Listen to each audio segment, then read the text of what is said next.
Without question, some of the more forgotten crops in Stardew Valley are the flowers. Concerned Ape has tried to make these more lucrative with remixed bundles and NPC favorites, but ultimately, melons, pumpkins, and cauliflower win out every time. So, welcome to the Floja Challenge! Floja stands for Flowers Only Joja. The aim of this challenge is to grow and sell flowers only with the goal of completing, you guessed it, the Joja Warehouse. When I first came up with this challenge farm many moons ago, it was far and away my most favorite, with each season having at least 2 different flower options and each flower option having at least, 80 more color variations than are really necessary, except you, sunflower. No 2 runs of this challenge could possibly be the same, and no 2 runs of my 5 reruns of this challenge farm were the same. So now, to answer the question no one ever asked, how many flowers does it take to get to the chocolatey center of 140,000 gold? Be warned, this is gonna be a long one. As always, my standard Joja rules apply. If you are unfamiliar, please take a moment to click the video linked in the description below that I have so graciously provided for ease and clarity. If you are familiar, welcome back, you're the best. Let's get to it. On to the rules of the Floja Challenge. Rule number 1, all flowers are sellable. This means that in addition to the flowers you plant, you can also sell the summer-foraged sweet pea and the winter-foraged crocus. But hey, what about dandelions and daffodils? Aren't those flowers? Well, thank you for asking. While they are kinda sorta flowers in real life, both of these foraged items are categorized as forage, not flowers, unlike the sweet pea and crocus. Why? In the words of one of my nearest and dearest friends, I don't know, I just work here. Rule number 2. The flower crops are as follows: tulips, blue jazz, sunflowers, poppies, summer spangles, and fairy rose. Outside of these 6 flower seeds, you can only plant one other crop. That crop is wheat. But hey, why would we plant wheat in a flower challenge? Well, thank you once again for asking. Wheat is one of those beautiful crops that grows throughout multiple seasons, specifically summer and fall. Wheat is also one of those beautiful crops that is completely useless to players as a means of energy or significant amounts of XP. However, wheat is also a great stand-in to protect your summer fertilizer to use for your fall crops. You can't eat or sell the wheat, but you also don't have to lose your fertilizer cash. Players can save themselves some money by using any mixed seeds to generate wheat too. Just make sure what you're planting is wheat. If it's not, axe it to the ground and try again. The biggest takeaway from this rule is that no other crops can be planted, even if it's just to feed yourself. Find something else to eat. Rule number 3. Players can plant summer forage and winter forage seeds as well as mixed flower seeds. However, players must remember that the only thing that can be sold are flowers. Store your leftover edibles in your don't chests for more energy later, or just chuck them. Now, on to my run of this challenge. Little backstory for you. When the 1.6 update was released, I was so burnt out on Stardew that it wasn't until I decided to do this challenge again that I even opened the game, a huge 7 months later. I had shielded myself from spoilers, and so, naturally, there were a lot of very interesting new developments that I didn't learn about until I was already 5 hours into my first attempt, such as the existence of mixed flower seeds, the updated speed grow recipe, which included a brand new item called moss that I didn't know anything about, and a fix that stopped tree stumps from producing tree seeds. Needless to say, I restarted this run with a slightly enhanced strategy. I knew that I wanted to complete this challenge before the end of fall year 1. I hated the thought of running to the greenhouse, and I really didn't want to forage for crocus every Saturday, knowing I would feel guilty if I didn't. I opted to remix the mine rewards on my second run to increase my chances of finding a higher power weapon early in the game. I knew I wouldn't be spending any money on upgrading my pickaxe, so being able to get rid of bad guys without worry was gonna come in clutch. My strategy had me looking at 3 possible farm layouts: the standard farm for its space, the forest farm for its foraging potential, and the 4 corners farm for its mini quarry and its weed growing potential. I always want to use the 4 corners farm, but it's awkward to get around without tool upgrades, and when I'm already a few hours into a run, the last thing I want to do is walk farther than I have to because of an inopportune boulder or log. The forest farm would be a great option, but I knew the number of flowers I'd be growing by the end of this thing, and it just didn't offer a good amount of space for the petals I'd be pushing. So, the standard farm it was. On spring day 1, I cashed in my starting 500 gold for 16 blue jazz seeds and 1 tulip seed, all of which I planted, crows be damned. I then got to chopping down trees and foraging around to hit level 1 and unlock the field snack recipe. As usual for me, this was going to be my main source of energy for mining later, and of course, I made my don't chest. Isn't it beautiful? Throughout the rest of the week, I watered and chopped and foraged. My strategy depended very heavily on 2 things: speed grow and mixed flower seeds. Because the update pushed the tapper recipe back from level 3 to level 4 foraging, I needed to work extra hard to unlock it with enough time to amass a small trove of pine tar ready for a fertile makeover. Now, I knew the mixed flower seeds were only able to be found in summer as a random chance drop from scything weeds, so I did what any well-adjusted human would do and spent the entire spring season meticulously avoiding chopping down any weeds, going to great lengths at times to avoid them. Day 3 saw me start my pine tree farm. I was hesitant to sacrifice pine cones that would otherwise have gone to field snacks so early into the run, but I wasn't sure how long it would take to get these to full-grown tappable status, and I thought it'd be best to start early. Spoiler alert, not early enough, my friends. On day 5, I was super stoked to get to the mines, but a bad luck day had me watering and chopping to add to my field snack and foraging XP piles before hitting level 2 foraging overnight. Similarly, day 6 was even less lucky, but I did manage to achieve level 3 foraging and woke up to a good luck day on the 7th. With 27 field snacks in hand, I was ready. I wanted to get down as far as I could, as fast as I could. Sure, if I saw a copper node, I went for it, but these first few mining days are reserved for getting to level 80. Level 81 is the first level on which gold nodes can appear, and I was going to need a lot of gold bars later in this run for sprinklers. The sooner I could access the ore, the more I could turn into bars so that once I unlocked the quality sprinkler recipe, I would be made in the shade. A lucky wood club drop on level 3 was much appreciated, until the level 20 reward chest was a second wood club. Figures. I pressed on and ultimately ended the day having reached level 25. On spring day 8, my blue jazz was ready to harvest. Even though the lone tulip was ready the day before, it didn't make much sense to me to harvest it on its own. So all 17 flowers were harvested and sold directly to Pierre, affording me my next, more expanded crop of 28 blue jazz and again, 1 tulip. I also returned to the mines to make 3 furnaces and start smelting because it's never too early. Having achieved farming level 1 overnight, my first task on a lucky spring day 9 was to make a scarecrow. After watering my flowers, I headed back to the mines to see how much of the good luck that day would be on my side. And the answer was so much! Ladders were plentiful, as were ore nodes, and a lead rod drop on level 49 was easily the best thing that I could have hoped for. My first lucky day exclamation point on spring day 10 got me an iron edge drop from a loot slime on floor 58.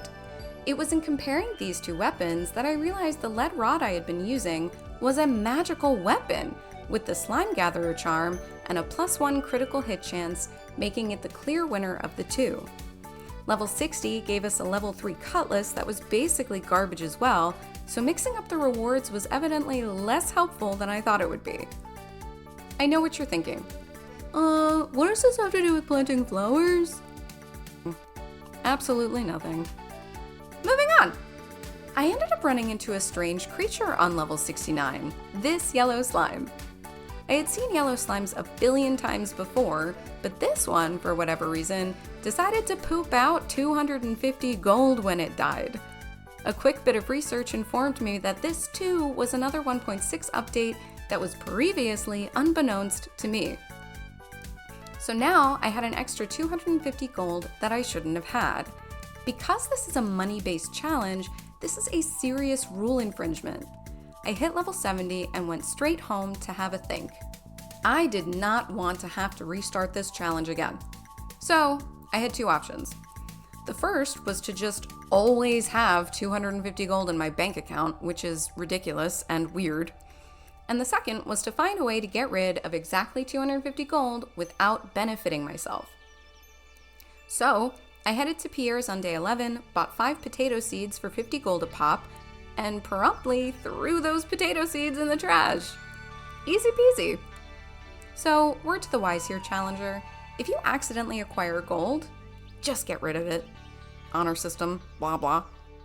I reached level 4 foraging on day 12, unlocking the tapper without any of my pine tree farm ready to go. But also, we got a cat, so that's useless. I ended up tapping the 3 pine trees on the path to Robin's, so at least we could get some wheels moving. Without the need to pursue foraging further, I watered my plants on day 14 and went back to bed. Spring day 15 yielded me my second flower harvest, which I again sold directly to Pierre and bought 48 more blue jazz, and yes, once again, 1 lone tulip seed. Because it was raining, planting these took half the energy, which meant it was time to get to floor 80 in the mines. Which I totally did, and immediately started farming for gold. Once I hit level 80, I don't typically strive to get much lower, opting instead to keep resetting the mines to generate more chances for gold nodes to appear without wasting the energy of moving between floors. It is as tedious as it sounds, but hey, it works for me. I spent the next few days replenishing my field snacks, farming for gold, smelting, and watering. On spring day 22, my final blue jazz crop was ready to harvest, which meant it was finally tulips' time to shine. Even though they aren't much in terms of XP, I was guaranteed to increase my money by at least 33%. So I bought 133 tulip seeds, planted them, allowed the glorious rainy day to water them all for me, and headed to bed, achieving level 3 farming overnight. The next 5 days of manually watering 133 tulips were super not fun at all. Lots of hand crampage. But I had started smelting on my farm, which meant far less running around. I also collected pine tar and managed to tap a few of my farm tree farms so that they continued to generate resources evenly. Spring day 28 awarded me a very colorful tulip harvest that yielded 4,696 gold, bringing my bank total to 4,709 gold going into summer. Now, summer means poppies to me. They're the fastest growing flower of the season, which means more harvests and more money. However, I have always appreciated the replenishing aspect of sunflowers, with their chance to drop additional seeds upon harvest. Each time I run this challenge, I allow myself to purchase 3 sunflower seeds from Joja, which also helps remind me to talk to Morris so I can purchase the membership later. If all I grow are 3 sunflowers, it's not a huge loss, but it is kind of cool to see how many the RNG gods allow me to grow over the course of the challenge. Summer also means our first sellable foraged item, the sweet pea. I found exactly none of these on a quick walk around town, but managed to buy 43 poppies, which is still a decent start. I planted these along with my only 3 sunflowers in the quality sprinkler pattern so that once I had the recipe unlocked, I wouldn't have to sacrifice any fertilizer. I also attempted to find some mixed flower seeds, but the first few swipes gave me nothing, so I decided to save this weeding experience for a luckier day. The second and third were for watering and coal. I ended up finding a single mixed flower seed from some cave weeds and promptly planted what would become the 4th sunflower. I continued watering my crops until Saturday when I opted to forage for sweet peas. I ended up finding my first instance of the elusive moss in cindersap forest, along with a total of 10 sweet peas, and returned home to make my first batch of speed grow before heading to bed. On summer day 8, my first poppy harvest was ready. I sold these to Pierre along with my sweet peas and immediately purchased 81 more poppies to plant. I was hard-pressed to find any more moss, so I dejectedly opted for basic fertilizer before going to bed and hitting level 5 farming overnight. I picked the tiller profession, of course. Crops worth 10% more? Yes, please. My 3 sunflowers were ready to be harvested on summer day 9 and produced 4 extra sunflower seeds, already starting off on the right foot with these babies. I replanted these, watered my field, sold what I had, and bought 3 more poppies before marking my first instance of growing out of sync, which I absolutely hate doing because I never know when anything's going to be ready. I woke up and watered on days 10, 11, and 12, picking and replanting sunflowers in the process. As always, summer day 13 was rainy, which means lightning strikes. I checked my crops to make sure nothing had grown overnight and hopped right back into bed to reduce the risk of losing a crop to Mother Nature. 5 out of sync speed-grown poppies were ready on summer day 14. I found more moss on my farm, which drove me to cindersap to investigate. I assumed because of the rainy day the day before, moss would be more readily available. Well, you know what they say about assuming. Do it as often as you can because you're always right! Look at all that moss! I also managed to find another mixed flower seed before selling to Pierre and buying 10 more poppies as well as my first summer spangle. I crafted 25 more speed grow, planted my haul, and went to bed. Day 15 marked the new environmental event. I knew Pierre would be closed on this day, so I left my billion poppies in the ground and got to scything. This was kind of the moment I had been waiting for, my challenge within a challenge.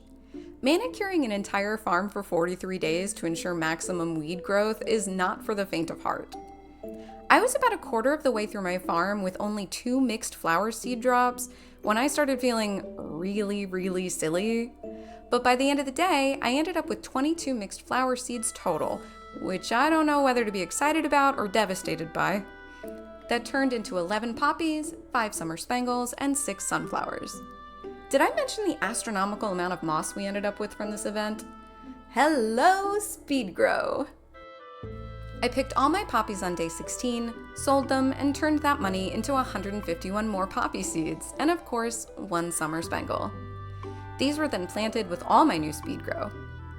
This day marks the first day I had to replenish my energy mid-watering. Yikes! I also planted the 3 remaining mixed flower seeds for 1 extra poppy and 2 extra summer spangles before going to bed and hitting level 6 farming overnight, finally unlocking the quality sprinkler recipe. Whew! The next day I watered and promptly fashioned 35 quality sprinklers, set those I needed in place, and put the rest in my don't chest for future use. 4 out of sync sunflowers were ready to be harvested, but without a guarantee of bonus seeds, I waited until day 18 to pick them and only got 2 seeds to replace them with. I sold these and 5 sweet peas I found along the way to Pierre's and purchased 7 more poppies, which I planted before heading back to the mines, suddenly aware that I was dangerously low on coal. With the rate at which my crop sizes were increasing, I felt additional smelting was in my future. I didn't find much coal, but I did find these super cool goggles. On day 19, I did what I so rarely choose to do. I crafted 2 kilns for easy coal. I feel these are a waste of resources and are not worth the 10 wood to 1 coal ratio, but I went for it anyway. I picked 1 out of sync sunflower and was awarded with 2 more seeds, which I planted along with another mixed flower seed that gave me an extra poppy. Day 20 got me more out of sync poppies, which I sold to Pierre along with some other randos and replaced with 19 more poppies. With my sprinklers doing the dirty work, the challenge was becoming easier by the day. The 21st was another grab bag of pickable flowers, which were all sold and replaced with 27 more poppies. I ended up getting 7 free sunflower seeds after harvesting on summer day 22 and sold everything directly to Pierre over 2 separate trips. I was very close to the end of summer, but some quick research told me that this was the very last day I could plant poppies with speed grow to ensure one final harvest. And so I purchased a final 139 poppies, used the rest of my sprinklers, and crafted an additional scarecrow just to cover my bases. On the 23rd, I decided to sacrifice the basic fertilizer spots after my poppy harvest because I didn't really need them.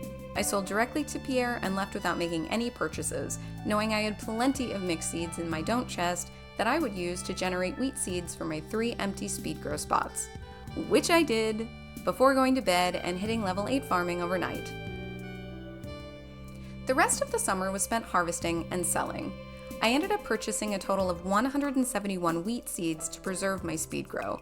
I worked hard for that, so you can bet I was going to keep it, and at 10 gold each, it was worth it. 1 additional sunflower was planted on the 28th, just in time for the seasons to change, and boy was I ready. Fall day 1 welcomed me with 7 sunflowers and 9 seeds. What I was most excited for was Fairy Rose, easily the best flower in this entire game. It is super expensive, yes, and takes 11 days to grow, but it is so worth it, trust me. I bought 249 Fairy Rose seeds, which was super annoying, but that's life, before sacrificing my many wheat crops, planting and sleeping until fall day 5. 6 sunflowers gave me 7 seeds to replenish with on the 5th. I sold these to Pierre and purchased an additional 3 Fairy Rose seeds to grow out of sync. I awkwardly picked and replanted sunflowers until day 7 before selling my little haul and buying another 6 Fairy Rose from Pierre. I then went on picking and replanting until the 11th. Fall day 11 was my day. My first Fairy Rose harvest was ready. I was so not prepared for the amount of profit I made and did a bit of thinking. I didn't want to spend all the money on growing more crops than I really needed or had the means to care for, but I also didn't want to risk being even just a smidge shy on that 140,000 gold mark. I compromised and bought an even 300 Fairy Rose seeds before buying my Joja membership to start unlocking the town upgrades. It was time to make the big moves before winter hit, and my next move was the Quarry Bridge, which I bought the following day along with 6 additional Fairy Rose seeds from Pierre. All we needed from our final harvest was 110,000 gold to complete the warehouse. I spent the next 8 days picking, planting, and watering the out-of-sync crops. I'd list everything for you, but I promise it'll just sound like sunflowers, Fairy Rose. Why do I do this to myself? There will be a final total list at the end of the video for anyone who's interested. Fall day 21 found me on pins and needles about my final harvest. I hadn't paid much attention to the quality variation from our first harvest, so I was hoping the less than expected gold quality flowers wouldn't be too damning. After 2 full backpack trips to Pierre's, I ended up with just over 125,000 gold, which is like, of course, duh, my god, I'm a beast. All that was left was to purchase each upgrade one by one until that powder blue soda machine was on my farm.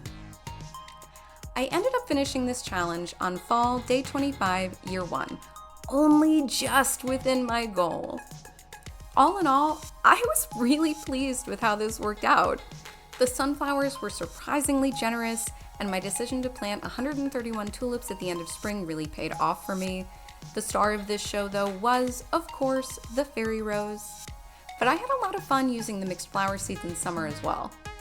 All of my previous attempts of this challenge had me in winter, if only to trigger the warehouse cutscene. I think the mixed flower seeds was what clinched this goal for me. I'm not sure there was much I could have done differently to have finished this sooner, except for maybe growing a ton of summer seeds to capitalize on sweet pea. I think figuring out how to generate more moss earlier in summer would be helpful, but how to go about doing that would best be left for another day, or perhaps even another challenger. For those of you who are interested, my final flower tally was 92 blue jazz, 134 tulips, 493 poppies, 9 summer spangles, 23 sweet peas, 570 fairy rose, and 83 sunflowers, for a total of 1,404 flowers. If you attempt this challenge, please be sure to share your result in the comments below. And until next time, happy challenging or whatever.